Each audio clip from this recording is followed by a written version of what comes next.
وزیر امور سرحدات، اقوام و قبایل ملا نورالله نوری گفته است که در سراسر افغانستان هیچ نهادی به نام مقاومت وجود ندارد.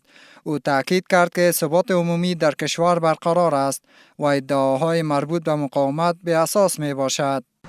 به نام مقاومت ما مطمئن هستیم لله الحمد در سراسر افغانستان وجود نداره.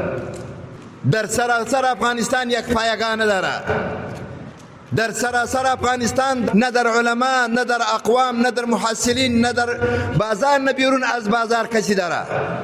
ملا نورالله نوری در نشستی که تحت عنوان حمایت و دفاع از نظام اسلامی در ولایت بدخشان برگزار شده بود، بیان کرد که هنوز هم برخی حلقات استخباراتی جهان می‌کوشند با نام‌های مختلف امنیت کشور را برهم بزنند. استخبارات بیرونی کار میکنه، فعالیت میکنه، دسیسه های گوناگون در داخل افغانستان اراده دارن که باز ایجاد کنه.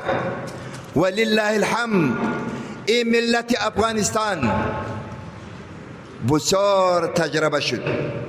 48 سال میشه که در جنگها تیر شد.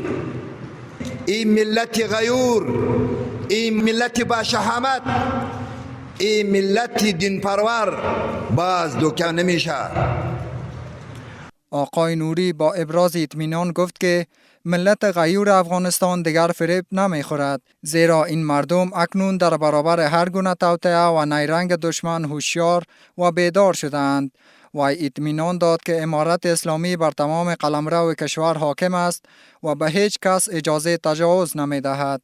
امروز لله الحمد در سراسر افغانستان، چه در بدخشان، چه در ننگرهار، چه در هرات، چه در قندهار، چه در مزار، همه افغانستان، ملت افغانستان و نظام اسلامی افغانستان در یک خانه، در یک مسجد، در یک دفتر، در یک منبر مثل برادرواری زندگی میکنه.